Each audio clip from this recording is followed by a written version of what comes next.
আমাদের বক্তব্য কেবল শুরু হচ্ছে। আমি কথা বলার পর আব্দুর রহিম বিন আব্দুর রাজ্জাক আল আজহারি সে কথা বলবে, তারপরে আপনাদের শ্রদ্ধেয় শায়েখ আব্দুর রাজ্জাক বিন ইউসুফ তিনি কথা বলবেন। তাহলে এই সময়টুকু ধৈর্যের সাথে জ্ঞানের আলোচনা শ্রবণের জন্য দাঁড়িয়ে না থেকে আপনারা বসে পড়ুন। পিছনে যারা দাঁড়িয়ে আছেন সকলকে বসার জন্য, রাস্তাঘাটে যারা চলাচল করছেন তাদেরকেও বসার জন্য বিনীত অনুরোধ জানাচ্ছি। আমার সংক্ষিপ্ত বক্তব্যের বিষয়বস্তু আল ঈমান বিল গায়ব, অদৃশ্য বিশ্বাস।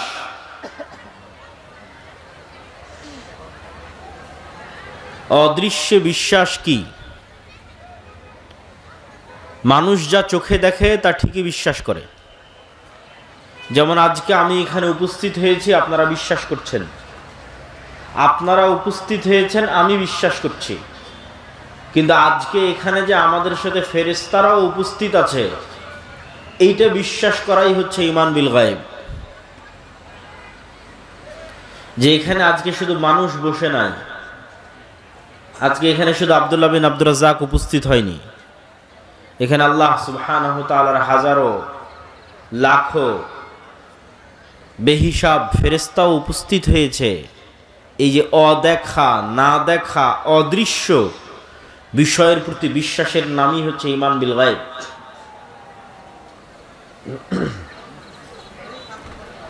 আল্লাহ সুবহানাহু ওয়া তাআলা পবিত্র কোরআন মাজিদে বলেন, যালিকাল কিতাবু লা রাইবা ফীহি হুদাল লিল মুত্তাকিন আল্লাযীনা ইউমিনুনা বিল গায়ব। এই কিতাব মুত্তাকিদের জন্য হেদায়েত স্বরূপ। মুত্তাকি কারা? যারা অদৃশ্যে ঈমান রাখে। শুধু ঈমান রাখে, ওয়াবিল আখিরাতি হুম ইউকিনুন, এবং আখিরাতে তারা ইয়াকিন রাখে, অদৃশ্যের উপর ইয়াকিন রাখে।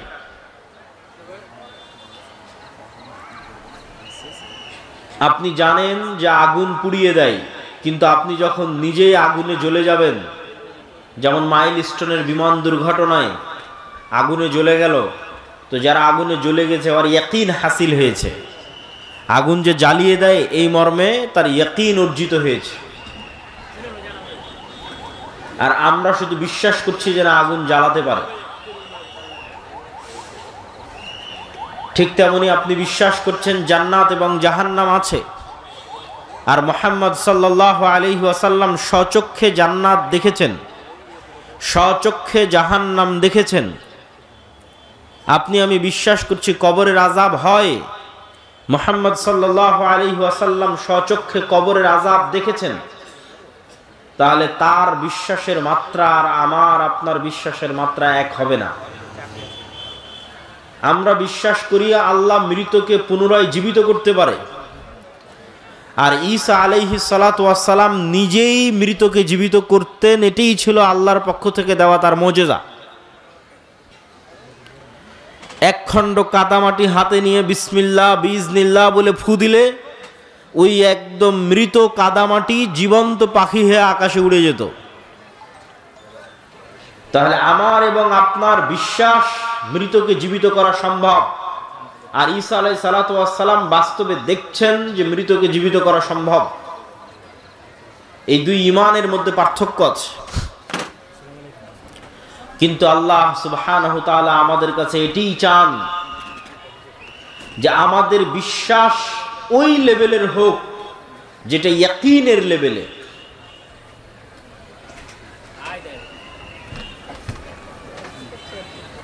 যেমন আল্লাহ সুবহানাহু ওয়া তাআলা সূরা তাকাসুরের মধ্যে বারবার বলেছেন, কাল্লা লাউ তা'লামুনা ইলমাল ইয়াকিন, যে অবশ্যই তোমাদের ইয়াকিন অর্জিত হবে। লাতারাবুন্নাল জাহিম, অবশ্যই তোমরা নিজ চোখে জাহান্নাম দেখবে। আজ শুধু তোমাদের বিশ্বাস আছে, আর একদিন নিজে চোখে স্বচক্ষে দেখবে। আমরা বিশ্বাস করি মানুষ মারা যাবে, যেই দিন নিজেই মারা যাবেন সেই দিন ইয়াকিন অর্জিত হবে। হাক্কাল ইয়াকিন, ইলমাল ইয়াকিন, যে মৃত্যু সত্য, কবর সত্য, পরকাল সত্য, জান্নাত সত্য, জাহান্নাম সত্য, ফেরেশতা সত্য। এই অদৃশ্যের বিষয়ের উপর যত সর্বোচ্চ লেভেলের ঈমান অর্জিত হবে, যত সর্বোচ্চ লেভেলের ইয়াকিন অর্জিত হবে, আপনার আমলে, আখলাকে, চিন্তায়, চেতনায় তত পরিবর্তন সাধিত হবে। এটাই ইসলামের ভিত্তি।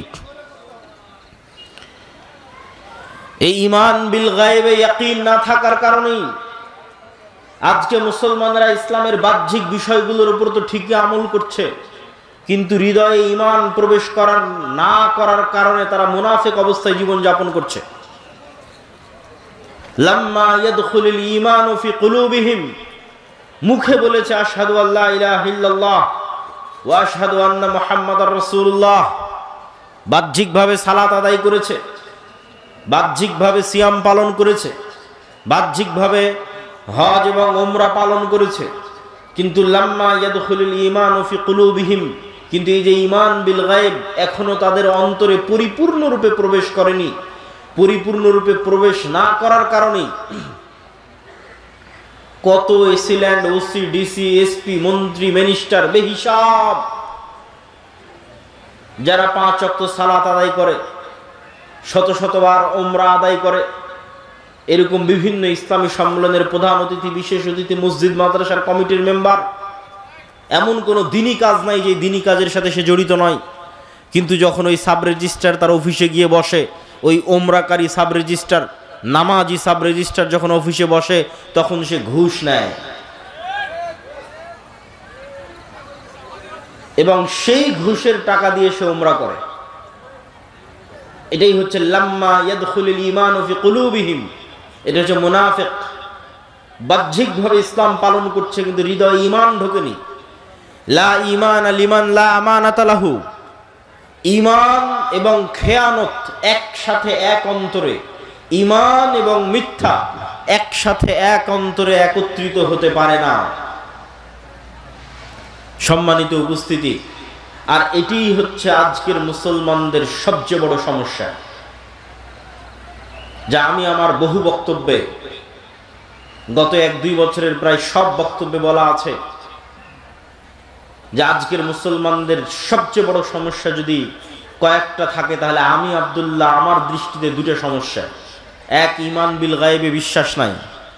2, যেহেতু ঈমান বিল গায়বে বিশ্বাস নাই, সেহেতু দুর্নীতি, মিথ্যা, ধোঁকা মুসলমানদের রক্তে রক্তে মিশে আছে।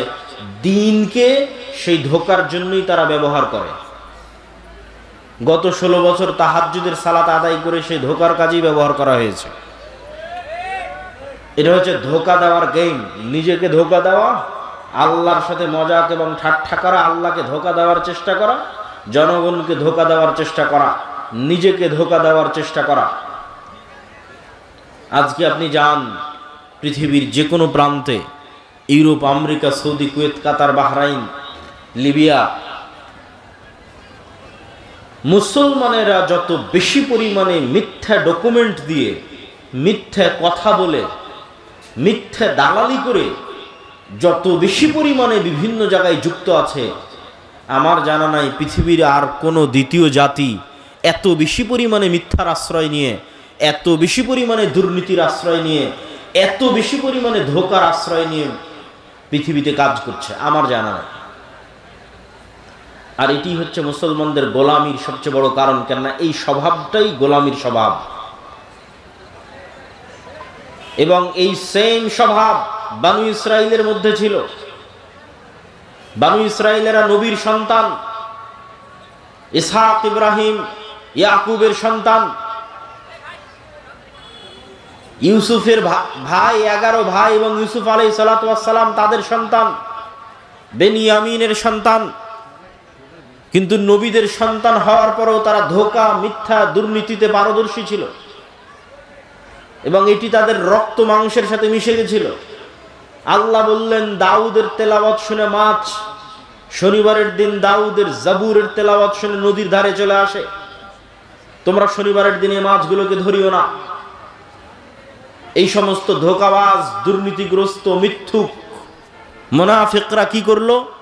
শনিবারের দিনে এই মাছগুলোকে বেড়া দিয়ে, বানা দিয়ে ঘিরে রাখলো, ধরলো না। শনিবার পার হওয়ার পর রবিবারের দিন ওই মাছগুলোকে ধরলো। কি পরিমাণ চালাকি, কি পরিমাণ দুই নাম্বারি, কি পরিমাণ ধূর্তামি! তাদের এই চালাকি, দুর্নীতি, ধূর্তামি, মিথ্যা দিয়ে পবিত্র কোরআন আল্লাহ সুবহানাহু ওয়া তাআলা বনী ইসরাইলের এই ঘটনাগুলোতে পরিপূর্ণ করে রেখেছে। এই সেম সিচুয়েশন, সেম অবস্থা আজকের মুসলমানদের। আজকের মুসলমানদের এই হৃদয় বিদারক করুণ দৃশ্য আরো বাস্তব হয়ে ফুটে ওঠে যদি আপনি ফিলিস্তিনের মুসলমানদের অবস্থা দেখেন। ফিলিস্তিনে যারা ত্রাণের কাজ করতে গেছে তারা এই বিষয়ে খুব সম্যক অবগত যে মিশরে 1 কেজি আটার দাম কত, মিশরে 1 কেজি চিনির দাম কত, মিশরে একটা ছাগলের দাম কত, 1 কেজি দুম্বার গোস্তের দাম কত। ওই সেম জিনিসটা যখন মিশর থেকে গাজায় ঢুকতেছে তখন গাজায় সেটির দাম হয়ে যাচ্ছে 10 গুণ, 15 গুণ, 20 গুণ, 50 গুণ পর্যন্ত। এই যে দাম বাড়ানোর যে সিন্ডিকেট, এই সিন্ডিকেটের সাথে পৃথিবীর কোনো ইহুদি জড়িত নাই, এই সিন্ডিকেটের সাথে ইসরায়েল জড়িত নাই। মুসলমানদের পাঠানো ত্রাণের টাকার উপর যে সিন্ডিকেট গড়ে উঠেছে, এই সিন্ডিকেট মুসলমানেরাই তৈরি করেছে। এটা সত্য। তারা নিজের ভাইয়ের রক্তের উপর বিজনেস করতেছে। সম্মানিত উপস্থিতি, এই অবস্থা সারা বিশ্বের মুসলমানদের, যে মুসলমানদের মধ্যে নেতৃত্বের প্রকৃত গুণটা নাই। আর এই নেতৃত্বের প্রকৃত গুণ যেন তৈরি না হয়, এই জন্য 2টা কালচার মুসলমানদের মধ্যে কন্টিনিউ রাখা আছে, যাতে মুসলমানেরা প্রকৃত নেতা হিসেবে কোনোদিন তাদের জন্ম না হতে পারে। প্রকৃত নেতা, নাম কাস্তে নেতা বলিনি। প্রকৃত নেতার জন্মগত গুণ, সে বলবে সত্য, করবে ন্যায়। যেই সত্যবাদী, ন্যায়পরায়ণ, সেই নেতা। পৃথিবীতে যেখানে যেখানে যে অবস্থায় আছে, সে বাই ডিফল্ট জন্মগত আল্লাহর বাছাইকৃত নেতা, সত্যবাদী এবং ন্যায়পরায়ণ যদি হয়, আমানতদার যদি হয়।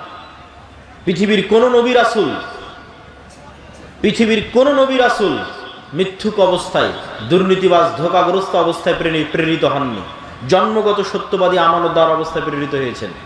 তাওহীদের দাওয়াত দিয়েছেন ওহী পাওয়ার পরে, কিন্তু জন্মগত এই গুণে তারা গুণান্বিত ছিলেন। কেন? এটা নেতার গুণ।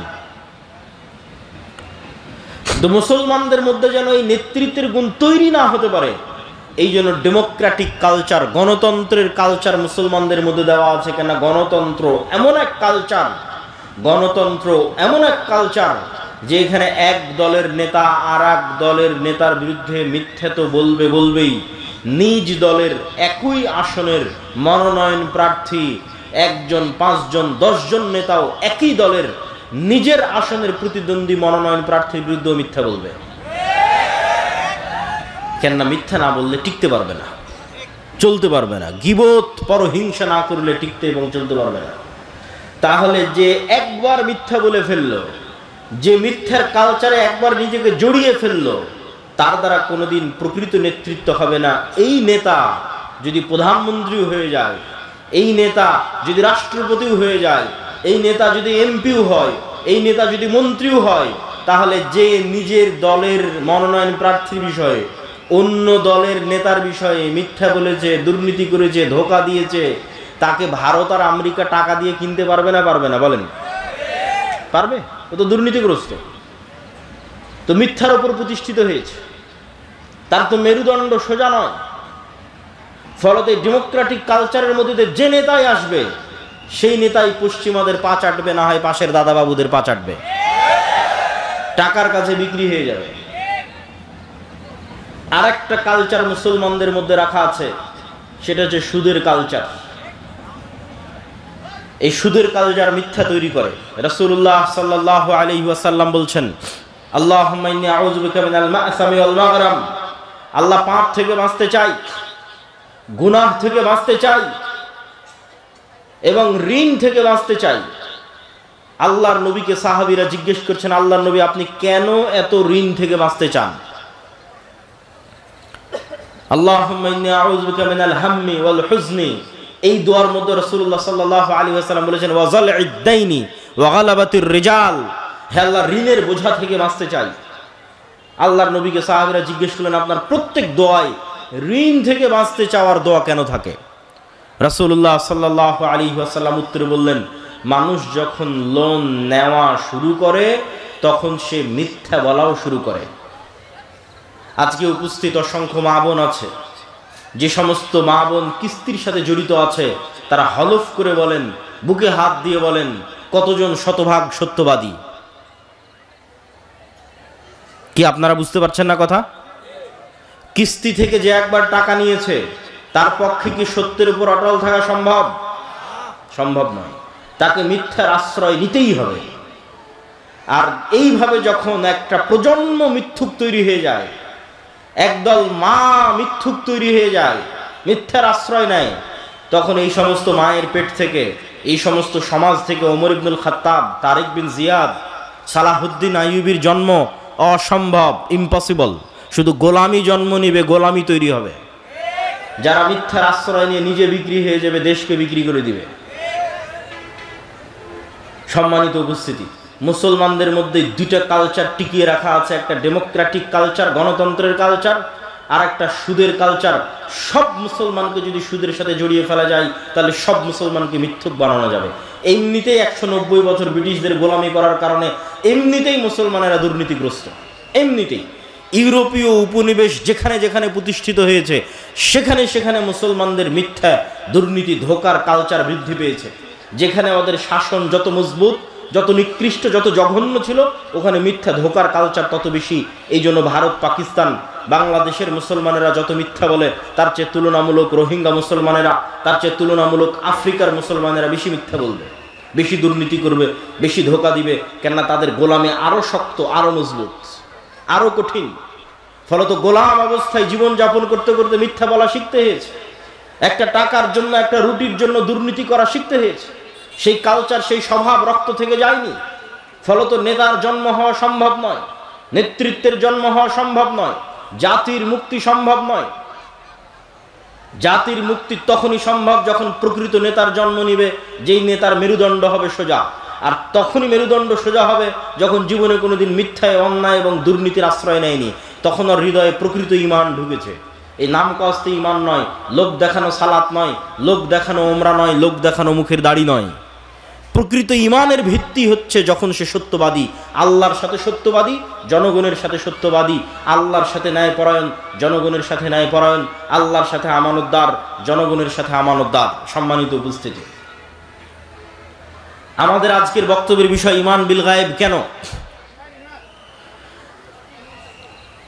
আজকের মুসলমানেরা, আজকের গাজার মুসলমানেরা ইসরায়েলের তুলনায় যত দুর্বল, আজকের সমগ্র বিশ্বের মুসলমানেরা আমেরিকা এবং ইসরায়েলের তুলনায় যত দুর্বল, মুসা আলাইহিস সালাতু ওয়াস সালাম তার চেয়ে শতগুণ দুর্বল ছিলেন, তার চেয়ে হাজার গুণ দুর্বল ছিলেন ফেরাউনের কাছে, ফেরাউনের তুলনায়। আপনাদের এই গোদাগাড়ি মাটি কাটার চরের একজন কৃষককে যদি বলা হয়, একজন রাখালকে যদি বলা হয়, একজন কাজের লোককে যদি বলা হয় যে তোমাকে দাওয়াত দিতে হবে ডোনাল্ড ট্রাম্পের কাছে গিয়ে, তাহলে আপনাদের এই মাটি কাটা গোদাগাড়ির একজন চরের মানুষ ডোনাল্ড ট্রাম্পের কাছে গিয়ে দাওয়াত দিবে। ওই ডোনাল্ড ট্রাম্পের কাছে এই মানুষ যত অসহায় তার চেয়ে বেশি অসহায় মুসা আলাইহিস সালাম ছিলেন। কেন? এই চরের মাটি কাটা গোদাগাড়ির এই চরের মানুষের নিজের জমি জায়গা আছে, নিজের বাপ মায়ের পরিচয় আছে, নিজের আত্মীয় স্বজন আছে, নিজের গ্রাম বাড়ি আছে। আর মুসা আলাইহিস সালাতু ওয়াস সালাম সেই গোলাম কওমের মেম্বার, যাদের প্রত্যেক পুরুষকে জবাইয়ের আদেশ দেওয়া আছে, যার পিতামাতার পরিচয় তিনি বুক ফুলিয়ে ফেরাউনের সামনে দিতে পারবে না, পিতামাতার পরিচয় গোপন রেখে ফেরাউনের বাড়িতে মানুষ হতে হয়েছে। মা তার পরিচয় মুখ ফুলিয়ে বলতে পারেনি এটা আমার সন্তান। সেই গোলাম কওমের সন্তান মুসা আলাইহিস সালাতু ওয়াস সালাম। শুধু কি তাই, মুসা আলাইহিস সালাতু ওয়াস সালামকে যখন নবী বানানো হচ্ছে তখন উনি মানুষের বাড়ির কাজের চাকর, 10 বছর থেকে একজন মানুষের বাড়িতে কাজ করতেছেন। শুধু কি তাই, মুসা আলাইহিস সালাতু ওয়াস সালামকে যখন নবী বানানো হচ্ছে তখন তিনি হত্যার আসামি, ফাঁসির দণ্ডপ্রাপ্ত আসামি। মুসা আলাইহিস সালাতু ওয়াস সালামকে সেই ব্যক্তির বিরুদ্ধে দাওয়াত দিতে পাঠানো হচ্ছে যেই ব্যক্তির কাছে তিনি ফাঁসির দণ্ডপ্রাপ্ত আসামি। শুধু কি তাই, যেই ব্যক্তির তিনি এক সময় নিমক খেয়েছেন, যেই ব্যক্তির বাড়িতে তিনি বড় হয়েছেন, তার বিরুদ্ধে তিনি কিভাবে দাঁড়াবেন, তার সামনে কিভাবে দাঁড়াবেন? না আছে বংশ পরিচয়, না আছে ব্যক্তি পরিচয়। সম্মানিত উপস্থিতি, মূসা আলাইহিস সালাতু ওয়াস সালাম আজকের আমার এবং আপনার তুলনায়, আমি তো উদাহরণ দিয়েই বলে দিলাম যে আপনাদের যে কোনো একজন উঠে এখন তাকে বলা হচ্ছে যাও ডোনাল্ড ট্রাম্পের কাছে দাওয়াত দাও, এইটা আজকের দুনিয়াবি বৈষয়িক দিক থেকে যত অসম্ভব, মূসা আলাইহিস সালাতু ওয়াস সালামের ফিরাউনের কাছে দাওয়াত দিতে যাওয়া ছিল তার চেয়ে বেশি অতুলনীয়, বেশি অসম্ভব। কিন্তু মূসা আলাইহিস সালাম পারলেন কিভাবে? মূসা আলাইহিস সালাতু ওয়াস সালামের সফলতার রহস্য কোথায়? মূসা আলাইহিস সালাতু ওয়াস সালাম তখনই সম্ভব ফিরাউনের সামনে বুক ফুলিয়ে দাওয়াত দেওয়া যখন মূসা আলাইহিস সালাতু ওয়াস সালামের অন্তরে ঈমান বিল গায়েব, ইয়াকিনের লেভেলে, যে চোখে যা দেখা যাচ্ছে তাই সব নয়, এর বাইরে আড়ালে গায়েব আছে, গায়েবী মদদ আছে, আল্লাহর ক্ষমতা, আল্লাহর অস্তিত্ব, আল্লাহর শক্তি, ফেরেশতার অস্তিত্ব, নূরের অস্তিত্ব, এগুলো সম্পর্কে যখন মূসা আলাইহিস সালাতু ওয়াস সালামের ইয়াকিন অর্জিত হবে, গায়েবের উপর যখন মূসা আলাইহিস সালামের ইলমে ইয়াকিন হাসিল হবে, তখন মূসা আলাইহিস সালামের কাছে এই বিশাল ফিরাউনের সাম্রাজ্য একটা ধূলিকণার চাইতেও, একটা পিঁপড়ার চাইতেও দুর্বল মনে হবে। এবং ওই ইলমে ইয়াকিন আল্লাহ মূসা আলাইহিস সালাতু ওয়াস সালামকে দিয়েছিলেন। কিভাবে দিয়েছিলেন?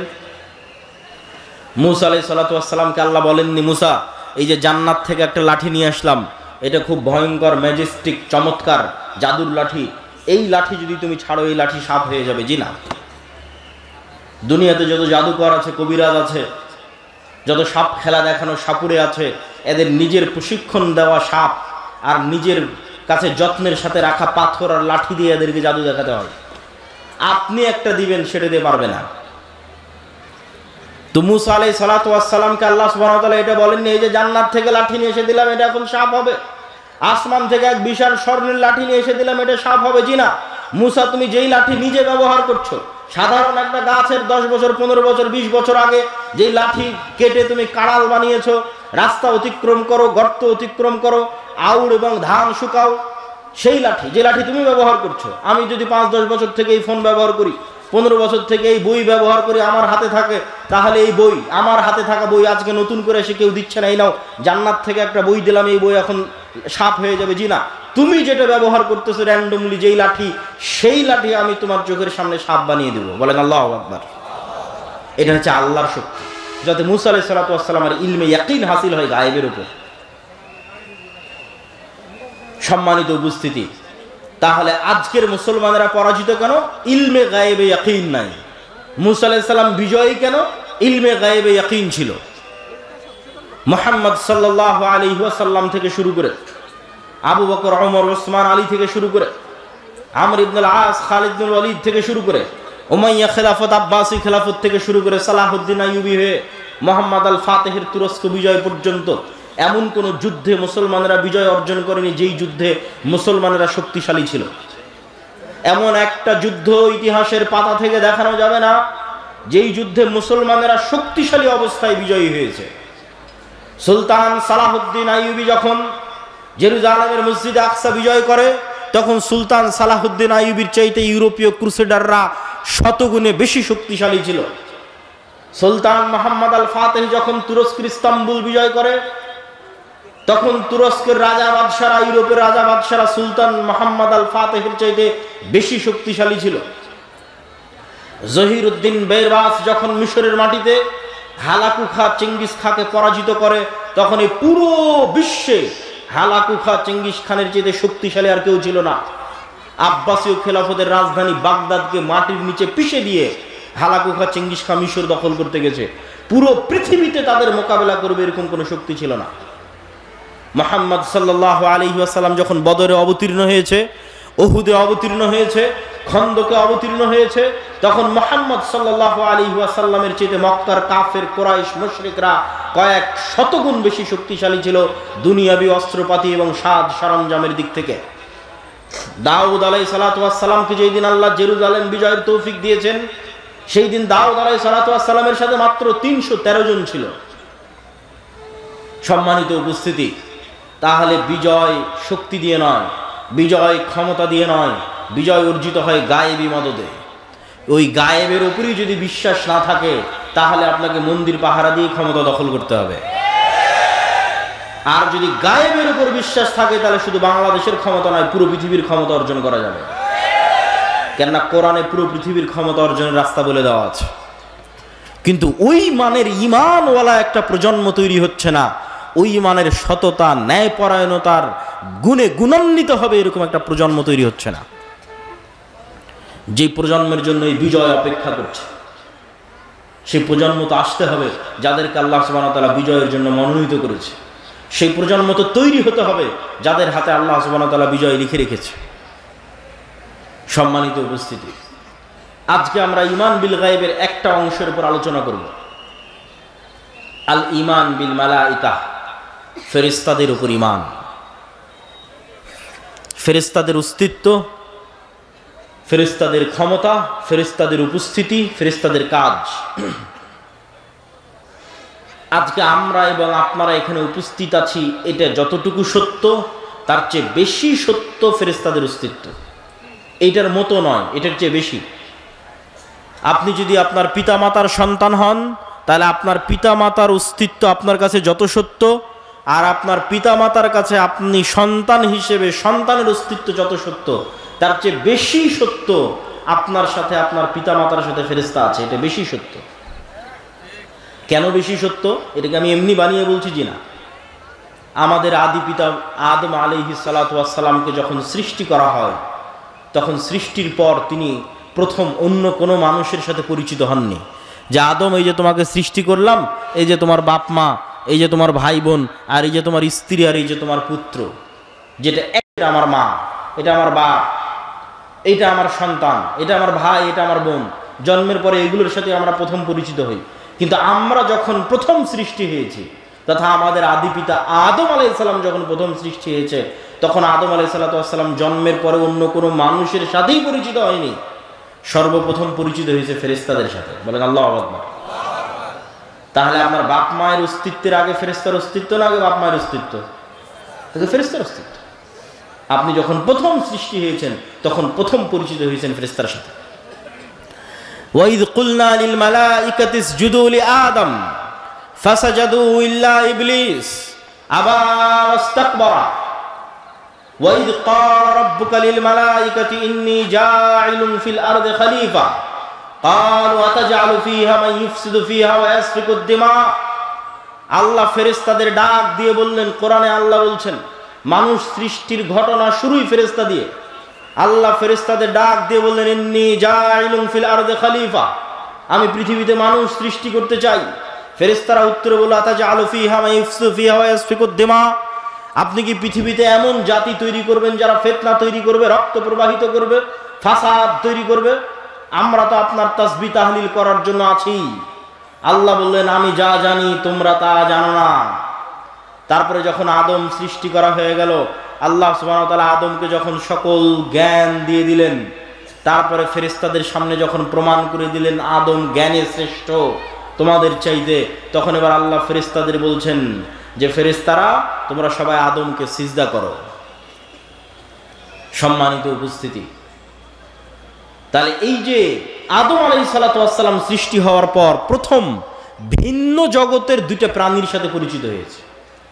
এই ভিন্ন জগতের দুই প্রাণী সম্পর্কে জানাই এই পৃথিবীর গেম এবং খেলা জানার আসল রিয়ালিটি। এই দুই ভিন্ন জগতের প্রাণীর, একটা শয়তান, একটা ফেরেশতা। আপনাকে আল্লাহ সুবহানাহু ওয়া তাআলা যেই খেলা খেলতে পাঠিয়েছে, ওই খেলার যদি নিয়ম কানুন না জানেন তাহলে খেলে লাভ নাই, খেলতে পারবেন না। যখন ক্রিকেটের মাঠে খেলতে যাবেন তখন কিভাবে বল করলে ওয়াইড হয়, নো হয়, ছক্কা হয়, ফোর হয়, আর ফুটবল খেলতে গেলে ফাউল হয়, প্লান্টিক হয়, আউট হয়। এই যদি নিয়ম না জানা থাকে তো প্লেয়ার খেলতে পারবে না। তো আমরা যে এই পৃথিবীতে আছি, এই পৃথিবীতে আমাদের পাঠানোর যে ঘটনা আল্লাহ কোরআনে তুলে ধরেছে, আল্লাহ সুবহানাহু ওয়া তাআলা পৃথিবীতে পাঠানোর যে ঘটনা তুলে ধরেছে, সেটার মধ্যে পৃথিবীর গেম, সিক্রেট যে গেম, যে খেলা, ওটা লুকিয়ে আছে। সেটা যুক্তই আছে অদৃশ্য দুই প্রাণীর সাথে, একটা শয়তান, একটা ফেরেশতা। মানুষের সাথে যুক্তই নাই। আল্লাহ বর্ণনাই শুরু করেছেন এইভাবে। ইবলিস শত্রু হয়ে গেল আল্লাহ সুবহানাহু ওয়া তাআলা কুলনা বিতু বা'দুকুম লিবা'দ আন আদু, আল্লাহ সুবহানাহু ওয়া তাআলা বলেন আজকে তোমরা নেমে যাও, আসমান থেকে নেমে যাও, জান্নাত থেকে নেমে যাও, আজ থেকে তোমরা একজন আরেকজনের শত্রু। ফাইম্মা ইয়াতিয়ান্নাকুম মিন্নি হুদান ফামান তাবিআ হুদায়া ফালা খাউফুন আলাইহিম ওয়ালা হুম ইয়াহজানুন। তোমরা একজন আরেকজনের শত্রু, তবে আমার পক্ষ থেকে হেদায়েত আসবে, হেদায়েতের নূর আসবে। এই নূর দিয়ে যাদের কলব আলোকিত হবে, যাদের হৃদয় এই নূরের আলোতে আলোকিত হবে, তাদের জন্য এই শয়তান কোনো ক্ষতি করতে পারবে না। আর যাদের কলব এই নূরের আলোয় আলোকিত হবে না, এই শয়তান তাদের সবচেয়ে বড় শত্রু, আদুউম মুবিন, সবচেয়ে বড় শত্রু। আর একমাত্র প্রকৃত বন্ধু হচ্ছে ফেরেশতা, আর একমাত্র শত্রু হচ্ছে শয়তান। যে আপনার নামে মিথ্যা অপবাদ দিয়েছে, জমি দখল করে নিয়েছে, টাকা মেরে নিয়েছে, ওর চেয়ে বড় শত্রু শয়তান। আর যে আপনার সাথে রাত দিন আড্ডা দিচ্ছে, আপনাকে বিড়ি সিগারেট খাওয়ার দাওয়াত দিচ্ছে, ওর চাইতে আপনার হিতাকাঙ্ক্ষী প্রকৃত বন্ধু হচ্ছে ফেরেশতা। এই দুইটা সম্পর্কে জানাই হচ্ছে এই পৃথিবীর গেমের আসল রহস্য। খেলতে পারবেন ভালো যদি জানা থাকে। এই জন্য গায়েব সম্পর্কে জ্ঞান অর্জন করতে হবে। গায়েবের জ্ঞান ওহির মাধ্যমে সম্ভব। সম্মানিত উপস্থিতি, আমাদের আলোচ্য বিষয় ঈমান বিল মালায়েকা, ফেরেশতা। ফেরেশতারা নূরের তৈরি। নূর অল কাইন্ড অফ লাইট, এক প্রকারের আলো যা পৃথিবীতে বিরাজমান অস্তিত্বশীল। ঠিক এই আলো যেমন পৃথিবীতে বিরাজমান অস্তিত্বশীল, সূর্যের আলো যেমন বিরাজমান অস্তিত্বশীল, নূরের আলো পৃথিবীতে বিরাজমান অস্তিত্বশীল। তবে নূরের আলো সূর্যের আলো নয়। নূরের আলো এই লাইট বৈদ্যুতিক লাইটের আলো নয়। এটা এক প্রকারের আলো যা পৃথিবীতে অস্তিত্বশীল, যেমন সূর্যের আলো অস্তিত্বশীল, যেমন এই লাইটের আলো অস্তিত্বশীল। এবং এই নূর মানুষের কলবে তৈরি হয়, কানে তৈরি হয়, চোখে তৈরি হয়, মানুষের ডানে বামে সামনে নিচে উপরে সর্বত্র নূর তৈরি হয়। মানুষের আমল নূর তৈরি করে। কোরআন নূর, দ্বীন ইসলাম নূর। এই নূর সম্পর্কে রাসূলুল্লাহ সাল্লাল্লাহু আলাইহি ওয়াসাল্লাম বলছেন, আল্লাহুম্মা আউযু বিনূরি ওয়াজহিকাল্লাযী আশরাকাত লাহুদ দুলুমাত ওয়া সালুহা আলাইহি আমরুদ দুনিয়া ওয়াল আখিরাহ।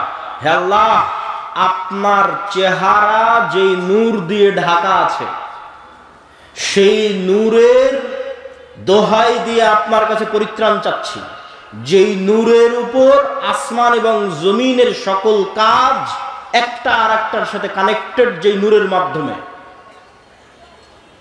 হিজাবুহু নূর লাউ কাশাফাহু লা আহরাকাত সুবহাত ওয়াজহি। আল্লাহর চেহারার পর্দা হচ্ছে নূর।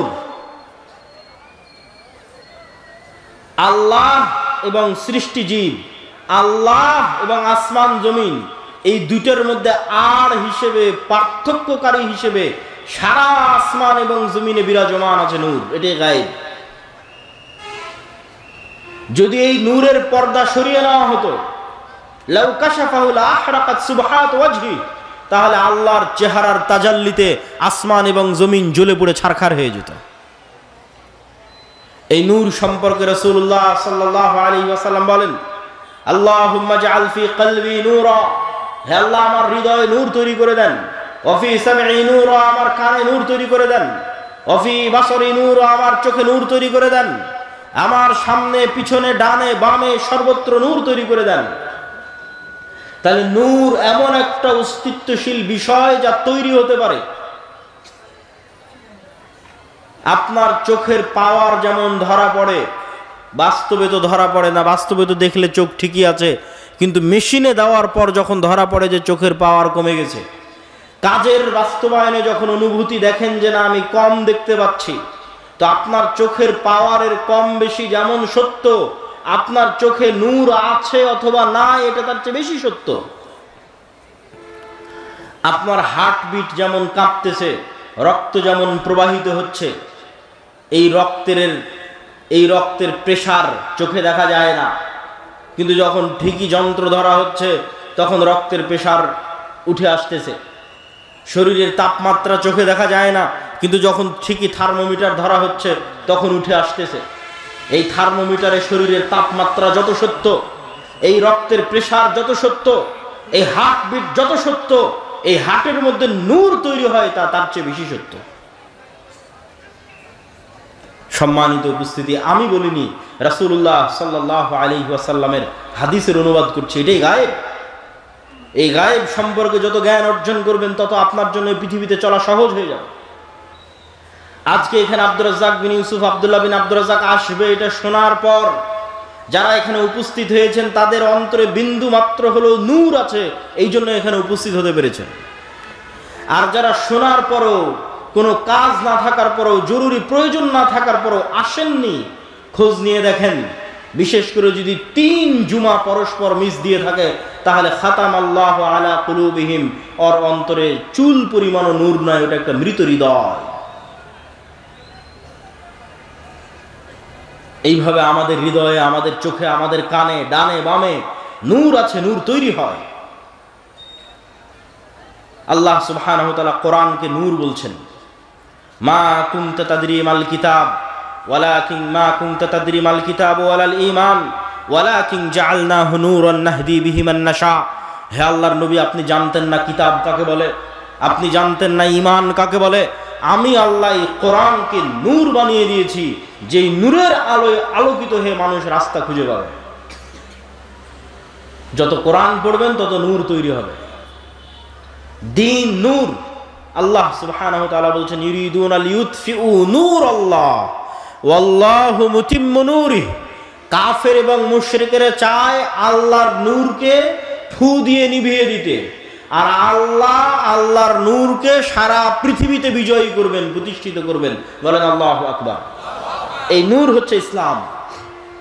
ওয়াহী নূর।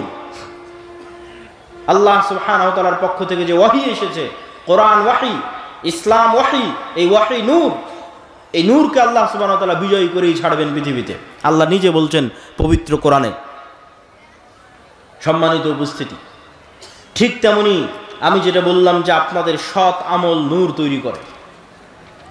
ঠিক যেমন আপনারা মোবাইলের ব্যাটারিতে চার্জ দিয়ে সারাদিন ব্যবহার করলেন, সারা রাত চার্জ দিলেন, সারাদিন ব্যবহার করলেন, ঠিক এই দুনিয়াতে আমলের মাধ্যমে আমরা নূর রিসিভ করি, নূর জমা করি, নূর তৈরি করি। আর এই গায়েবের পর্দা উন্মোচন হওয়া মাত্র, তথা মৃত্যু এসে যাওয়া মাত্র, মৃত্যু আসা আর গায়েবের পর্দা উন্মোচিত হওয়া শেষ। তথা মৃত্যু আসার পর থেকে আপনি গায়েবের জগতে চলে গেছেন, যেটা এতদিন বিশ্বাস করতেন সেই জগতে চলে গেছেন। ওই জগতে যাওয়ার পর থেকেই এই দুনিয়াতে করা আমলের প্রভাব দেখতে পাবেন। আপনার আমলের নূর আপনার অন্ধকার কবরকে আলোকিত করবে, আপনার আমলের নূর কিয়ামতের অন্ধকারকে আলোকিত করবে, আপনার আমলের নূর আপনাকে পুলসিরাত অতিক্রম করতে সহযোগিতা করবে। আল্লাহ সুবহানাহু ওয়া তাআলা কোরআন মাজিদে বলছেন, ওয়াল্লাযীনা আমানু মাআহু নূরুহুম ইয়াসআ বাইনা আইদিহিম ওয়া বিআইমানিহিম। যারা ঈমান আনয়ন করেছে তাদের নূর কিয়ামতের মাঠে তাদের ডানে বামে বিচ্ছুরিত হবে। ইয়াওমা তারাল মুমিনিনা ওয়াল মুমিনাত নূরুহুম ইয়াসআ নূরুহুম বাইনা আইদিহিম ওয়া বিআইমানিহিম। মুমিন এবং মুমিনারা কিয়ামতের মাঠে দেখতে পাবে তাদের আমলের নূর তাদের ডানে এবং বামে বিচ্ছুরিত হচ্ছে। আজকে যখন আপনি ওযু করছেন তখন আপনি নূর তৈরি করছেন। এই নূর আজ দেখা যাচ্ছে না, যদিও বাস্তবে অস্তিত্বশীল আছে, কিন্তু গায়েব দেখা যাচ্ছে না, নূরই গায়েব। কিন্তু যখন কিয়ামতের মাঠে যাবেন তখন এই ওযুর অঙ্গ প্রত্যঙ্গগুলো নূরের আলোয় আলোকিত থাকবে। বলেন আল্লাহু আকবার। এটা আপনার দুনিয়াতে করা ওযুর প্রভাব কিয়ামতের মাঠে দেখা যাবে। দুনিয়াতে ওযু করে যে নূর জমা করেছেন সেই নূর কিয়ামতের মাঠে প্রকাশিত হবে। এই নূর অস্তিত্বশীল, এই নূর বাস্তব। সম্মানিত উপস্থিতি, সেই নূরের তৈরি হচ্ছে ফেরেশতা। ফেরেশতারা হচ্ছে সেই নূরের তৈরি এবং মানুষের রূহ।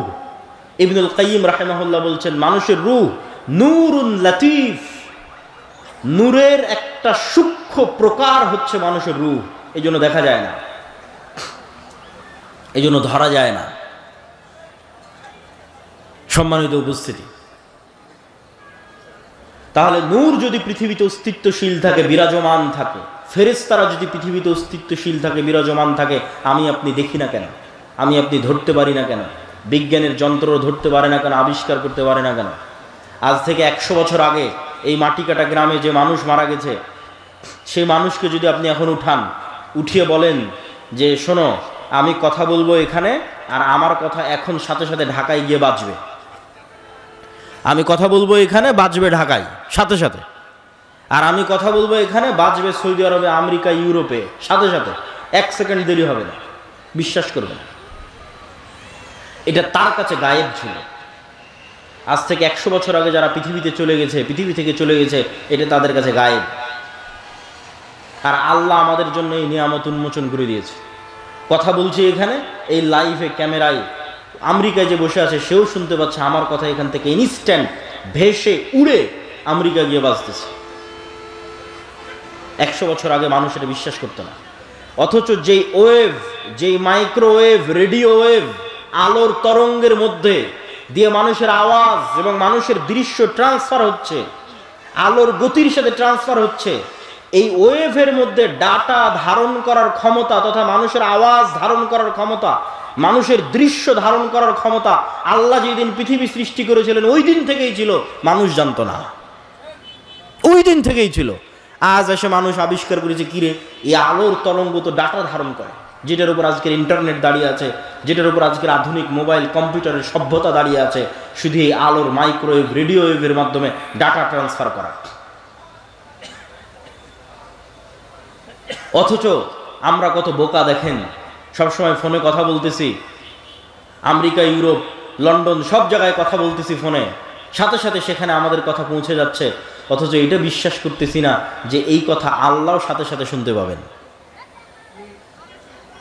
আরে মানুষের তৈরি প্রযুক্তির মাধ্যমে আল্লাহর দেওয়া সিস্টেম ব্যবহার করে সাথে সাথে কথা পৌঁছে যাচ্ছে আমেরিকায়, আর মানুষ বিশ্বাস করে না যে তার কথা সাথে সাথে আল্লাহ সুবহানাহু ওয়া তাআলা শুনতে পাচ্ছেন। যদিও আল্লাহ এই সিস্টেমের মুখাপেক্ষী নন, আল্লাহ সুবহানাহু ওয়া তাআলা এগুলো থেকে পবিত্র এবং আরো ঊর্ধ্বে। কিন্তু মানুষ যদি এত দূর পারে তাহলে আল্লাহ কত দূর পারতে পারে? মানুষ যদি এত দূর পারে তাহলে আল্লাহ সুবহানাহু ওয়া তাআলা কত দূর পারতে পারে? মানুষ যদি এত দূর পারে। এটা দিয়ে কি বলছিলাম যে এটাই 100 বছর আগে গায়েব ছিল। তাহলে আপনি দেখতে পান না, আপনি বুঝতে পান না, তার মানে পৃথিবীতে না, এটা মিথ্যা কথা। আজ থেকে 100 বছর আগে একটা মানুষ যদি বলে থাকে কথা এখানে বলবো বাজবে আমেরিকায়, এটা অসম্ভব, তাহলে এটা মিথ্যা কথা। কেন? তার জ্ঞানের স্বল্পতার কারণে সে জানতো না, জ্ঞানের স্বল্পতার কারণে সে বুঝতো না। তাহলে যা জানেন না, যা বুঝেন না, যা দেখেন না, তা বাস্তবে না, এটা মিথ্যা। এবং বর্তমান পৃথিবীতে এমনও উদাহরণ দেওয়া সম্ভব যেই উদাহরণগুলো আপনাকে বুঝতে সহযোগিতা করবে যে না, পৃথিবীতে এখনো এমন কিছু আছে যা মানুষ জানতে পারে না, মানুষের বিজ্ঞানও জানতে পারে না। যেমন কুকুরের ঘ্রাণ শক্তি মানুষের চাইতে 10,000 গুণ বেশি। এখানে যে মাইকগুলো আছে, আমি কোনো সেন্ট এই মাইক থেকে পাচ্ছি না, কোনো সেন্ট নাই। এই প্লাস্টিকের এই যে বোতল, এটার থেকেও কোনো সেন্ট পাচ্ছি না। তা আমি যদি বলি যে এই মাইকের কোনো গন্ধ নাই, এটা মিথ্যা কথা। আমি যদি বলি এই পানির কোনো গন্ধ নাই, এটা মিথ্যা কথা। অত সূক্ষ্ম লেভেলের গন্ধ নেওয়ার ক্ষমতা আমার নাই। এই মাইকটাই আপনি একটা কুকুরের নাকের সামনে রাখেন, দিয়ে রাজশাহীর সাহেব বাজারে ফেলে আসেন, এখানকার মাটি কাটার কুকুর ওই রাজশাহীর সাহেব বাজারে এই মাইক খুঁজে বের করে নিয়ে আসবে।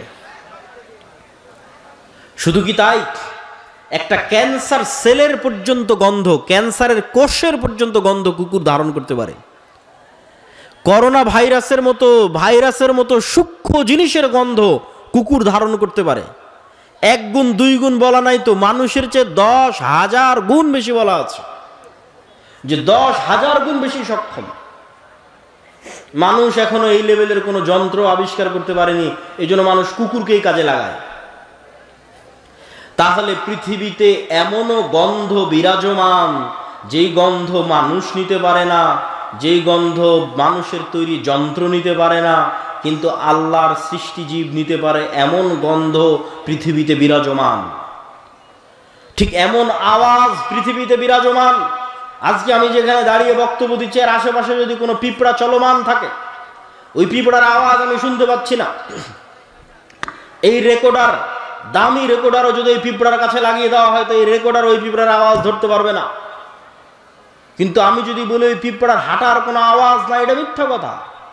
ওই পিঁপড়ার হাঁটার যে আওয়াজ আছে, সাপের চলার যে আওয়াজ আছে, যত সূক্ষ্ম লেভেলের আওয়াজ হতে পারে, সে আওয়াজ মানুষ ধরতে না পারলেও, মানুষের তৈরি যন্ত্র ধরতে না পারলেও, আল্লাহর আরাক সৃষ্টিজীব ধরতে পারে, যেমন বিজ্ঞানীরা হাতির কথা বলেছে যে তার শ্রবণ শক্তি সবচেয়ে সূক্ষ্ম। তাহলে কবরের আযাব হচ্ছে, আপনি শুনতে পান না তার মানে হচ্ছে না? কি বলেন, আপনি শুনতে পাচ্ছেন না এই জন্য কবরের আযাব হচ্ছে না? এটাই গায়েব। তাহলে আমরা কি বলছি? আমরা বলছি পৃথিবীতে এমনও গন্ধ আছে যা মানুষ পায় না, মানুষের তৈরি যন্ত্র পায় না। এমনও আওয়াজ আছে যা মানুষ পায় না, মানুষের তৈরি যন্ত্র পায় না। এবার আসেন, এমনও আলো আছে যেটা আমরা প্রমাণ করতে চাচ্ছি। এমনও আলো আছে যা মানুষ দেখে না, মানুষের তৈরি যন্ত্র দেখে না, কিন্তু আল্লাহর সৃষ্টিজীব দেখে। রাসূলুল্লাহ সাল্লাল্লাহু আলাইহি ওয়াসাল্লাম বলেন, ইজা সামি'তুম সাইহাতাদ দিকা, যখন তোমরা মোরগের আওয়াজ শোনো তখন আল্লাহর কাছে কল্যাণের দোয়া করো, কেননা মোরগ রাআতিল মালাইকা, ফেরেশতার যে নূর, যেই নূরের আলো মানুষের চোখ ধরতে পারে না, যেই নূরের আলো মানুষের তৈরি যন্ত্র ধরতে পারে না, সেই নূরের আলো আল্লাহর সৃষ্টিজীব মোরগ দেখতে পায়। বলেন আল্লাহু আকবার। তাহলে ফেরেশতা অস্তিত্বশীল, নূর অস্তিত্বশীল, প্রমাণ আল্লাহর সৃষ্টিজীব। রাসূলুল্লাহ সাল্লাল্লাহু আলাইহি ওয়াসাল্লাম বলছেন, যখন তোমরা দেখো গাধা ডাকে, যখন তোমরা দেখো কুকুর ডাকে, তখন আল্লাহর কাছে শয়তান থেকে বাঁচতে চাও, কেননা গাধা এবং কুকুর শয়তানের আলো দেখতে পায়। শয়তানের আলো কিন্তু ভিন্ন আলো, এটা আগুনের তৈরি আলো। ফেরেশতারটা নূর, এটা সরাসরি গায়েবী নূরের সাথে সম্পৃক্ত। আর শয়তানেরটা আমরা যেমন দুনিয়ার মাটি থেকে তৈরি, এরকম শয়তানেরটা আগুন থেকে তৈরি, সেটা আর এক ভিন্ন লেভেলের আলো। এই জন্য মোরগ যেটা দেখতে পায় ওটা কুকুর দেখতে পায় না, কুকুর যেটা দেখতে পায় ওটা মোরগ দেখতে পায় না। আর এই যে একজনের আর একজনের সাথে বৈচিত্র্য, এটা অস্বাভাবিক কাল্পনিক কিছু না, এটা বাস্তব। আপনি আজকে আমাকে যেমন দেখছেন, আমি কতটুকু লম্বা, কতটুকু মোটা চিকন, চেহারা কেমন, কতটুকু দাড়ি, সাদা না কালো, এটা দেখে আপনি আমাকে চিনতেছেন। পৃথিবীর কোনো সৃষ্টিজীব মানুষকে এভাবে চেনে না, কুকুরও আপনাকে এভাবে চেনে না। কুকুর তো মাত্র দুটো আলো দেখতে পায়, ও কিভাবে দেখবে আপনি সাদা না কালো? কিভাবে দেখবে আপনি কতটুকু লম্বা, কতটুকু মোটা? ওটা ধারণ করার ক্ষমতা কুকুরের নাই, কুকুরের ভিন্ন লেভেলের দেখার ক্ষমতা। তাহলে কুকুর চিনে কেমনে এটা আপনি? গন্ধ দিয়ে চিনে যে এটা আপনি। তো এরকম আপনি যদি একটা বন্ধকার ঘরের মধ্যে, একটা ঘেরা ঘরের মধ্যে যদি একটা পাখি ছেড়ে দেন, তাহলে পাখি খুঁজে পাবে না কোথায় জানালা। এখানে একবার বাড়ি খাবে, এখানে একবার বাড়ি খাবে, এখানে একবার বাড়ি খাবে। কেন? পাখি যতটুকু দেখে, আপনি যেভাবে দেখেন পাখি ওভাবে দেখতে পায় না। প্রত্যেকের দেখার সীমাবদ্ধতা, শোনার সীমাবদ্ধতা, জ্ঞানের সীমাবদ্ধতা আল্লাহ সুবহানাহু ওয়া তাআলা তৈরি করে দিয়েছেন। এখন পাখি যদি বলে যে না এই ঘরে কোনো জানালা নাই, তাহলে এটা যেমন মিথ্যা। মানুষ যদি বলে এই পৃথিবীতে ফেরেশতার অস্তিত্ব নাই, এটা তেমনই মিথ্যা। এটা দেখার কম বেশির উপর নির্ভর করে। মানুষকে আল্লাহ 3D ত্রিমাত্রিক জগতে আটকে রেখে দিয়েছে। এর বেশি ঊর্ধ্বে ওঠার ক্ষমতা মানুষের নাই। মানুষ সময়ের সাথে আবদ্ধ, মানুষ আলোর সাথে আবদ্ধ। সময়ই আলো, আলোই সময়। আর এই পৃথিবী আর মানুষের এই যে 3D জগৎ, এই কয়টার মধ্যেই সীমাবদ্ধ। সম্মানিত উপস্থিতি, তাহলে আমরা প্রমাণ করছিলাম যে পৃথিবীতে এমন অদৃশ্য কিছু আছে যা মানুষের পক্ষে দেখা সম্ভব নয়, মানুষের তৈরি যন্ত্রের পক্ষে দেখা সম্ভব নয়। সেই রকম এক অদৃশ্য অস্তিত্বের নাম ফেরেশতা, যারা এখনো এখানে আছে। এবার চলেন, ফেরেশতাদের উপর সাহাবীরা কেমন লেভেলের বিশ্বাস রাখত, তাহলে আপনি বুঝতে পারবেন আপনার কোন লেভেলের বিশ্বাস দরকার। ফেরেশতাদের সাথে সাহাবীদের বিশ্বাস সম্পর্কে দ্রুত কয়েকটা হাদিস বলে আমার বক্তব্যের শেষের দিকে চলে যাওয়ার চেষ্টা করব। সম্মানিত উপস্থিতি, সাদ বিন মুআজ রাদিয়াল্লাহু তাআলা আনহু, তিনি যখন মারা গেলেন তখন রাসূলুল্লাহ সাল্লাল্লাহু আলাইহি ওয়াসাল্লাম বলছেন, ইহতাজ্জালাহু আরশুর রহমান, রহমানের আরশ সাদ বিন মুআজের মৃত্যুতে কেঁপে উঠেছে। ওয়া ফুতিহাত লাহু আবওয়াবুস সামা, আসমানের দরজাগুলো সাদ বিন মুআজের জন্য খুলে দেওয়া হয়েছে। ওয়া শাহিদাহু ৭০ আলফাম মিনাল মালায়েকা, আর সাদ বিন মুআজের জানাজায় ৭০,০০০-এর বেশি ফেরেশতা তোমাদের সাথে সাদ বিন মুআজের জানাজায় অংশগ্রহণ করেছে। আল্লাহু আকবার। একজন দুইজন ফেরেশতা নয়, ১০০ ২০০ নয়, ১০০০ ২০০০ নয়, ৭০,০০০ ফেরেশতা সাহাবীদের সাথে সাদ বিন মুআজের জানাজায় অংশগ্রহণ করেছে। রাসূলুল্লাহ সাল্লাল্লাহু আলাইহি সাল্লাম বলছেন, আসমানের দরজা খোলার কথা শুনলে, আসমানে উঠে যাওয়ার কথা শুনলে আমাদের কাছে মনে হয় না জানি এটা কত কঠিন, কত অসম্ভব। অথচ সকল ধর্মীয় গ্রন্থ একমত। কোরআন বলেন, বাইবেল বলেন, তাওরাত বলেন, জাবুর বলেন, ইনজিল বলেন, ওল্ড টেস্টামেন্ট, নিউ টেস্টামেন্ট, যেখানে খুলবেন সব একমত যে আদম আলাইহিস সালামকে জান্নাতে তৈরি করা হয়েছে, পরে জান্নাত থেকে দুনিয়াতে নামানো হয়েছে। তো জান্নাত থেকে দুনিয়াতে নামবে কিভাবে? আসমানের যদি দরজাই না থাকে, নামলো কোন দিক দিয়ে? তাহলে যে আসমানের দরজা দিয়ে আদম আলাইহিসসালাম নামলেন, সেই আসমানের দরজা দিয়ে ঈসা আলাইহিস সালাম উঠতে পারবে না? আমরা তো ছিলামই আসমানে, ছিলামই জান্নাতে। অতএব এটা অনেক সহজ, অতি সহজ। এগুলো গায়েব, কিন্তু এগুলো বাস্তব।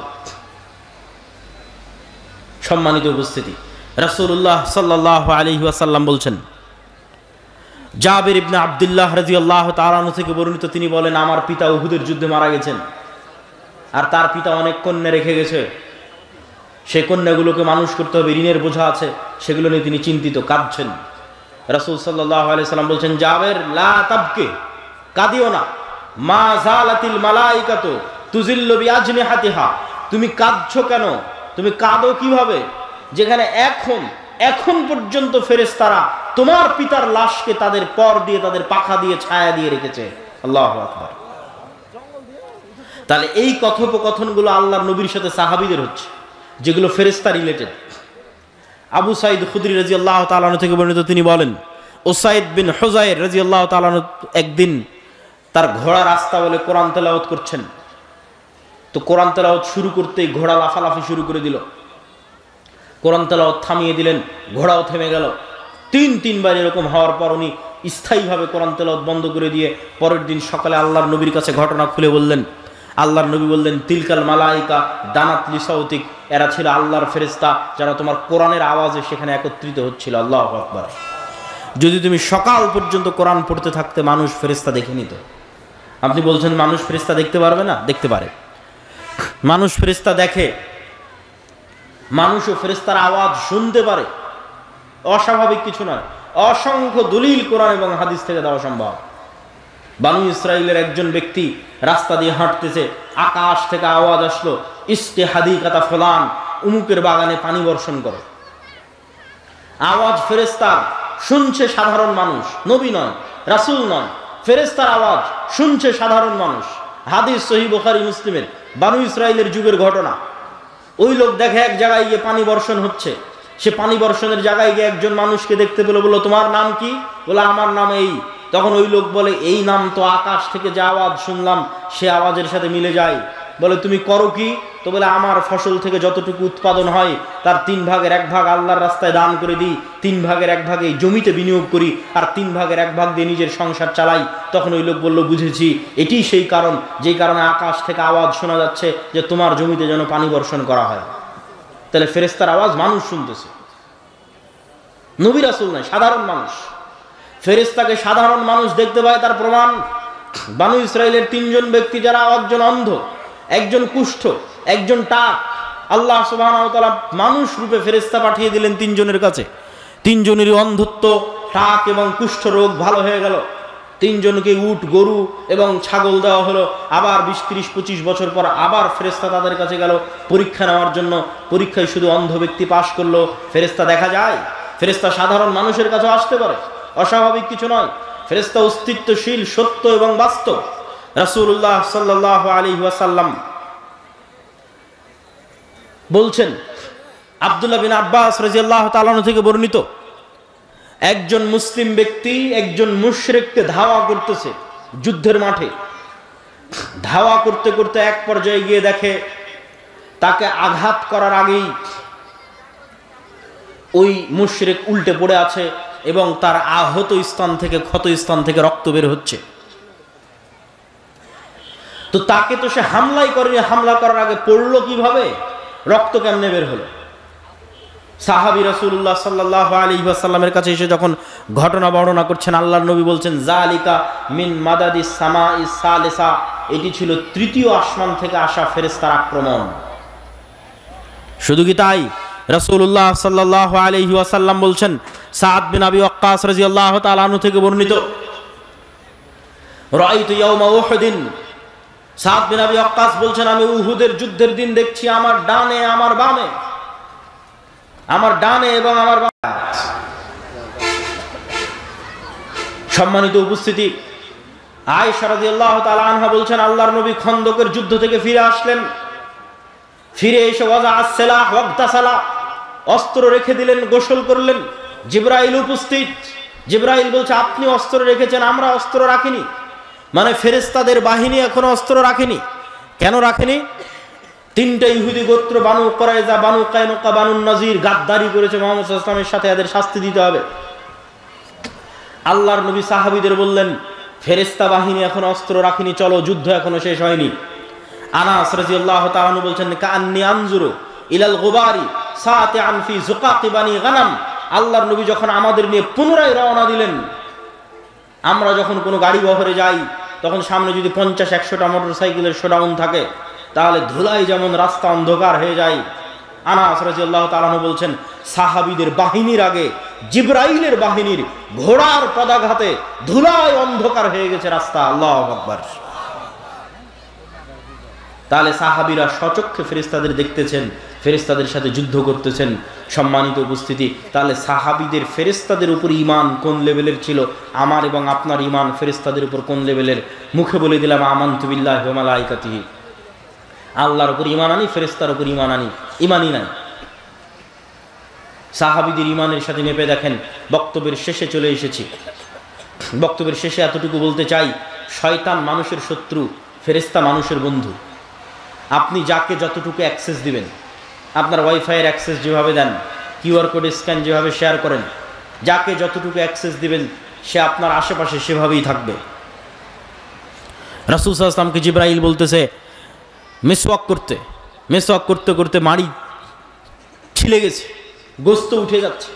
আল্লাহর নবীর মতো পবিত্র মুখে যদি জিবরাইলের কষ্ট হয়, আর আপনারা যারা এখানে উপস্থিত আছেন, আপনাদের এই গোদাগাড়ি মাটি কাটার মানুষ যারা প্রতিদিন বিড়ি আর সিগারেট টানতেছে, ওর মুখের মধ্যে শয়তান আছে না ফেরেশতা আছে? আল্লাহর নবীর পবিত্র মুখে যদি জিবরাইলের এত কষ্ট হয়, তাহলে এই বিড়ি আর সিগারেটের গন্ধে ফেরেশতা আসবে? বিড়ি সিগারেটের গন্ধে ফেরেশতা আসবে? অসম্ভব। তাহলে সিদ্ধান্ত আপনার, আপনি কাকে জায়গা দিচ্ছেন। বাড়িতে ঢোকার সময় যদি সালাম দিয়ে প্রবেশ করেন, বিসমিল্লাহ বলে খাবার খান, টয়লেটে প্রবেশ করেন দোয়া করে, বাড়ি থেকে বের হন দোয়া পড়ে, ওযু করেন, 5 ওয়াক্ত সালাত আদায় করেন, তাহলে ওখানে ফেরেশতার রাজত্ব, নূরের রাজত্ব, হৃদয়ে প্রশান্তি, বাড়িতে শান্তি। আর যদি সব সময় পেশাব করে পানি নেওয়ার নাম নাই, অপবিত্র, সারাদিন বিড়ি সিগারেটের দুর্গন্ধ, সালামের নাম নাই, কোরআনের নাম নাই, ওযুর নাম নাই, ফরজ গোসলের নাম নাই, তাহলে শয়তানের গোলাম। তার হৃদয়ে, তার কালবে নূর মারা গেছে, তার বাড়িতে শয়তানের রাজত্ব, বরকতবিহীন বাড়ি। সম্মানিত উপস্থিতি, এভাবেই পৃথিবী চলতেছে, এটি পৃথিবীর রিয়ালিটি। আপনি নিজেও পরীক্ষা করতে পারেন। আপনি একদিন নিয়ত করেন যে আগামীকাল ফজরে উঠব, নিয়ত করবেন, যেভাবে বিমান থাকলে, ঢাকার বিমান থাকলে নিয়ত করেন, এসএসসি এইচএসসি পরীক্ষা থাকলে নিয়ত করেন, ওই লেভেলের নিয়ত করেন। নিয়ত করার পর আপনাকে মোবাইলের অ্যালার্মও দেওয়া লাগবে না, মানুষকে বলাও লাগবে না যে আমাকে ফজরে উঠিয়ে দিও। কেননা রাসূল সাল্লাল্লাহু আলাইহি ওয়াসাল্লাম বলছেন, কেউ যদি আয়াতুল কুরসি পড়ে পবিত্র অবস্থায়, কেউ যদি আয়াতুল কুরসি পড়ে পবিত্র অবস্থায় ঘুমানোর সুন্নাত অনুযায়ী ঘুমায়, তাহলে ফজর পর্যন্ত আল্লাহর পক্ষ থেকে একজন ফেরেশতা তার মাথার কাছে দায়িত্ব পালন করে। আল্লাহু আকবার। তাহলে ফজরে উঠাতে আপনাকে অ্যালার্মও লাগবে না, ফজরে উঠাতে মানুষও লাগবে না, কেন আপনার মাথার কাছে ফেরেশতা দায়িত্বরত আছে। আমি বলিনি, রাসূল সাল্লাল্লাহু আলাইহি সাল্লাম বলছেন, বাস্তবে আপনি পরীক্ষা করে দেখতে পারেন। সম্মানিত উপস্থিতি, বক্তব্যের শেষে চলে এসেছি। আজকের বক্তব্যের সারমর্ম কি? আমাদের একটা প্রজন্ম দরকার, যে প্রজন্ম ঈমান বিল গায়বের উপর ইয়াকিন রাখবে, তাহলে ওদের কোনোদিন কম্প্রোমাইজ করা লাগবে না। সাহাবীরা যখন যুদ্ধের মাঠে গেছে, স্বচক্ষে ফেরেশতার সাহায্য দেখে কেউ যদি যুদ্ধ করতে যায়, তাহলে দুনিয়াবী শক্তির উপর জীবনে ভরসা করবে না। ও তো স্বচক্ষে ফেরেশতার সহযোগিতা দেখেছে, আল্লাহর পক্ষ থেকে পাঠানো ফেরেশতা। সম্মানিত উপস্থিতি, তাহলে ঈমান বিল গায়বে ইয়াকিন লাগবে। আর নেতৃত্বের তৈরি হওয়া লাগবে, একটা প্রজন্ম লাগবে, যে প্রজন্ম ন্যায়পরায়ণতা, সত্যবাদিতা, আমানতদারিতার উপর বড় হবে, যেই প্রজন্মের ঈমান বিল গায়বে ইয়াকিন থাকবে, যেই প্রজন্ম আল্লাহর নবী এবং আল্লাহর দিনে চুল পরিমাণ কম্প্রোমাইজ করবে না। পাশের দাদা বাবুরা তাদের গোমূত্র পানকে, তাদের গোবরপূর্ণ দিন এবং ধর্মকে, ভ্রান্ত দিনকে, যেই দেশ তৈরি হয়েছিল সেকুলারিজমের উপর, ধর্মনিরপেক্ষ মতবাদের উপর, সেই রাষ্ট্রে তারা কট্টর হিন্দুত্ববাদ প্রতিষ্ঠা করেছে। আর যেই বাংলাদেশ 47-এ ইসলামের উপর প্রতিষ্ঠিত হয়েছে, সেই বাংলাদেশের সব রাজনৈতিক দল, সেই বাংলাদেশের সব মুসলমানেরা বলে না, আমরা অনেক বড় সেকুলার, আমরা অনেক বড় ধর্মনিরপেক্ষ মতবাদে বিশ্বাসী, আমরা কেউ মৌলবাদী নই। এই ভয়টা কোথায় থেকে তৈরি হয়? নিজের দিনের উপর এই কঠোরতা আসে না কেন? ইবনে খালদুন বলেছেন, রাষ্ট্র আসাবিয়া ছাড়া তৈরি হওয়া সম্ভব নয়। দিনের উপর যে যত কট্টর, যেই দিন বাংলাদেশের মুসলমানেরা তাদের দিনের উপর কট্টর হয়ে যাবে, ওই দিন বাংলাদেশ স্বাধীন হয়ে যাবে। এটা হলো স্বাধীনতার একমাত্র মূলনীতি, আসাবিয়া, নিজের দিনের উপর কঠোর হওয়া, শেষ, স্বাধীন। আর যতদিন কম্প্রোমাইজ করে বলবে যে না আমি সেকুলার, আমি ধর্মনিরপেক্ষ, আমি অমুক, ছাড় দিবে, তাদের ঈমান এখনো ঠিক হয়নি, ঈমান বিল গায়বে এখনো বিশ্বাস নেই, ঈমান বিল গায়বে বিশ্বাস তৈরি হয়নি। তাহলে ঈমান বিল গায়বে বিশ্বাসওয়ালা, ইয়াকিনের লেভেলে বিশ্বাসওয়ালা, সৎ এবং ন্যায়পরায়ণ একদল প্রজন্ম লাগবে, যারা আমল সালেহের মাধ্যমে আসমান থেকে গায়বী মদদকে টেনে নিয়ে আসতে পারবে। সালাত সেই আমল সালেহ যা আসমান থেকে গায়বী মদদকে টেনে নিয়ে আসে। রাতের সালাত সেই আমল সালেহ যা আসমান থেকে গায়বী মদদকে টেনে নিয়ে আসে। জিকির সেই আমল সালেহ যা আসমান থেকে গায়বী মদদকে টেনে নিয়ে আসে। এই জন্য যুদ্ধের মাঠেও সালাত আদায় করতে হয়। কেননা দুনিয়াবী শক্তি দিয়ে মুসলমানদের বিজয় সম্ভব নয়। দুনিয়াবী শক্তি দিয়ে মুসা আলাইহিস সালামের বিজয় হয়নি, দুনিয়াবী শক্তি দিয়ে অতীতেও কোনোদিন মুসলমানদের বিজয় হয়নি। মুসলমানদের লাগবে ঈমান বিল গায়বি ইয়াকিন, লাগবে সত্যবাদী আমানতদার একদল প্রজন্ম, যারা আমল সালেহ দিয়ে আসমান থেকে গায়বী মদদকে টেনে নিয়ে আসতে পারবে। তাদের হাতে ইসলামের বিজয় সূচিত হবে। আল্লাহ সুবহানাহু ওয়া তাআলা কবুল করুক। বক্তব্যের শেষে চলে এসেছি। এই যে আপনাদের সাথে সাক্ষাৎ, এই যে আপনাদের সাথে মোলাকাত, এটা যদি অস্থায়ী একদিনের সাক্ষাৎ হয় তাহলে হবে না, এটাকে স্থায়ী রূপ দিতে হবে। আর এই স্থায়ী রূপ দেওয়ার এক নম্বর বড় মাধ্যম মাসিক আল ইতিসাম। কোথায় বছরে বাংলাদেশের 600-র অধিক উপজেলায় আমরা কয়দিন যাব, কতবার, কিভাবে যাব?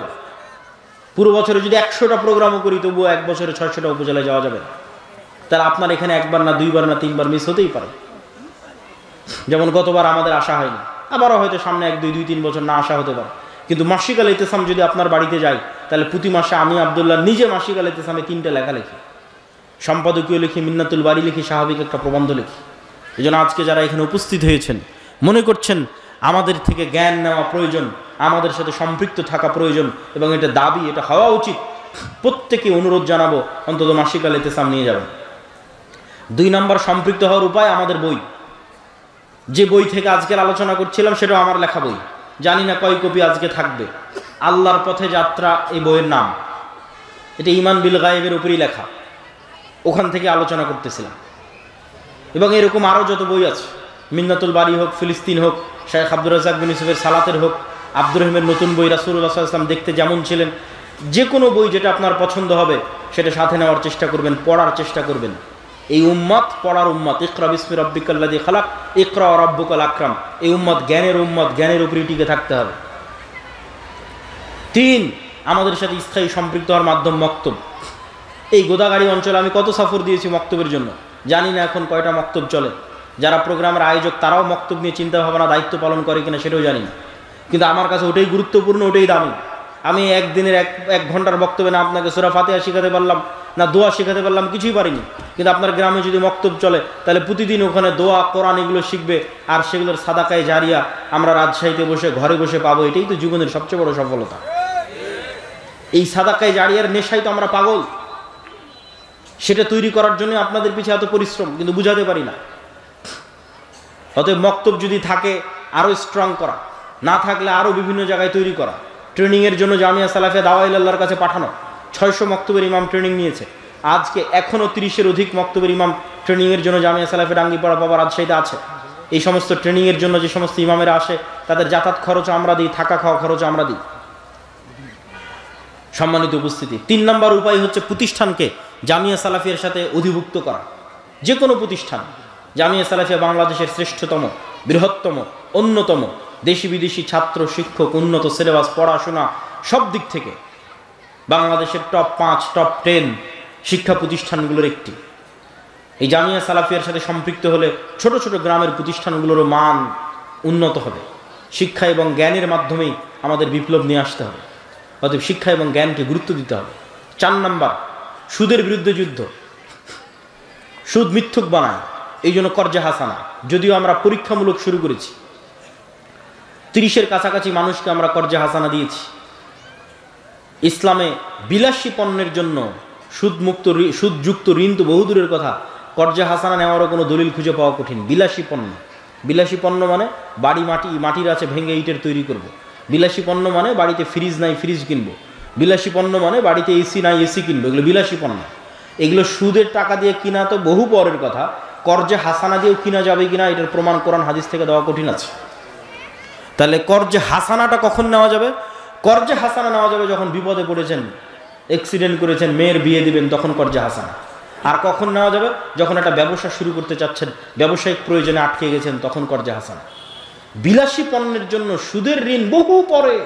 কর্জে হাসানাও জায়েজ হবে কিনা, যে একটা মানুষ জিজ্ঞেস করবে যে আল্লাহ আমি কর্জে হাসানা দিয়ে এসি কিনবো, এটা জায়েজ হবে কিনা এটা আমি জানি না। আমি ইসলামিক ফাইন্যান্স নিয়ে পড়েছি, আমার জানা নাই ইসলামের মূলনীতি এটার সাথে যায় কিনা। আর এই বিলাসী পণ্যগুলোতে লোন দেওয়ার কারণেই ইসলামী ব্যাংক আর ইসলামী ব্যাংক থাকতে পারেনি। কেননা কনভেনশনাল ব্যাংক বিলাসী পণ্যে লোন দিচ্ছে, সারা পৃথিবী ক্রেডিট কার্ড দিচ্ছে, আসো খরচ করো। বিকাশ বলতেছে 50,000 টাকা তুমি বিনা ডকুমেন্ট জমা দিয়ে খরচ করতে পারবা। মানে যে কোনো মূল্যে আপনাকে লোনের ফাঁদে ফেলে শয়তানের দাসত্বে, মিথ্যার দাসত্বে আপনাকে নিয়ে যাওয়া। এই পুরো পৃথিবী এরকম হায়নার মতো হয়ে আছে। অতএব অল্পে তুষ্ট না থাকলে, ইমান না বাঁচাতে চাইলে আপনি এই সুদের বেড়াজাল থেকে বাঁচতে পারবেন না। এটির জন্য আমাদের মুসলিম বাইতুল মাল কর্জে হাসানা। আর এই কর্জে হাসানা প্রজেক্টে আমরা কোনো দান নেই না। যে সমস্ত মানুষেরা বিভিন্ন ব্যাংক ব্যালেন্সে টাকা জমা রেখেছে, বিকাশ নগদে টাকা ফেলে রেখেছে, যেখান থেকে কোনো লাভ ইন্টারেস্ট নিতে চায় না, তারা আমাদের মুসলিম বাইতুল মালে টাকা জমা রাখতে পারে। সেটারই অল্প কিছু পরিমাণ আমরা কর্জে হাসানা দিয়ে আবারও যখন তাদের ফেরতের দরকার তখন আমরা আবার ফেরত দিয়ে দিই। আলহামদুলিল্লাহ অনেক মানুষ মুসলিম বাইতুল মালে তাদের টাকা জমা রেখেছে, যখন প্রয়োজন হচ্ছে তখন উঠিয়ে নিচ্ছে। আমরা চাচ্ছি যে কর্জে হাসানার কালচারটা তৈরি হোক, কর্জে হাসানার এই বিশ্বস্ততায় আস্থায় দেওয়া এবং নেওয়ার কালচারটা তৈরি হোক। তাহলে সমাজ থেকে সুদকে দূর করা যাবে। আল্লাহ সুবহানাহু ওয়া তাআলা আমাদের উপস্থিত জনগণ যারা আজকে এখানে উপস্থিত হয়েছেন সকলকে আজকের এই বক্তব্য থেকে জ্ঞান অর্জন করার এবং শিক্ষা নেওয়ার, ফেরেশতার সাথে বন্ধুত্ব, শয়তান থেকে শয়তানের সাথে শত্রুতা, এই মূলনীতিতে যতদিন চলবেন জীবনে সফল হবেন। এই মূলনীতিতে চলার আল্লাহ সুবহানাহু ওয়া তাআলা আমাদের তৌফিক দান করুক। ওয়া আখিরু দাওয়ানা আনিল হামদুলিল্লাহি রাব্বিল আলামিন। আসসালামু আলাইকুম ওয়া রাহমাতুল্লাহি ওয়া বারাকাতুহু।